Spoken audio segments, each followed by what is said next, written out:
নির্বাচনের যেখানে বাকি আর 1 মাসের মতো, সেখানে এখনই জামায়াত জোটের মধ্যে তীব্র দ্বন্দ্ব লেগে গিয়েছে। পরিস্থিতি এতটাই গুরুতর যে চরমোনাই পীরের নেতৃত্বাধীন ইসলামী আন্দোলন হয়তো এই জোটে থাকবে না। যদিও শাইখে চরমোনাই দাবি করেছেন তারাই এই জোট বানিয়েছে, তাই যদি কোনো দলকে বাদ দিতে হয় বা রাখতে হয় সেই সিদ্ধান্ত তারাই নেবে।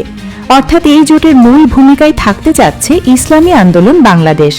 তাদের দাবি সারা দেশে 143 আসনে জামায়াতের চেয়ে ইসলামী আন্দোলনের অবস্থান ভালো।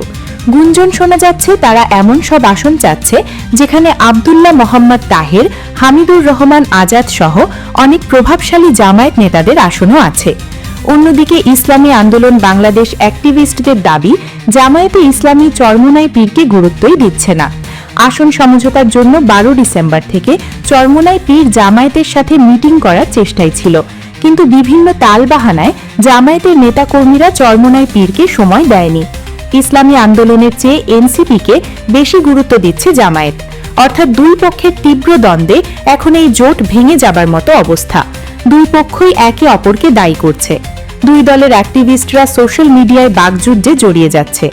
এরই মধ্যে জামায়াত এবং ইসলামী আন্দোলন দুই পক্ষই প্রায় 275 আসনে মনোনয়নপত্র জমা দিয়েছে। অর্থাৎ শেষ পর্যন্ত দুই দলই হয়তো এককভাবে নির্বাচন করতে পারে। ইসলামপন্থীদের সবাইকে নিয়ে যে নির্বাচনী জোটের স্বপ্ন অনেক বাংলাদেশি দেখেছিল, সেটা শেষ পর্যন্ত পূরণ হবে কিনা সেটাই এখন সবচেয়ে বড় প্রশ্ন। আর এই সব প্রশ্নের উত্তর মিলবে আগামী 20 জানুয়ারি।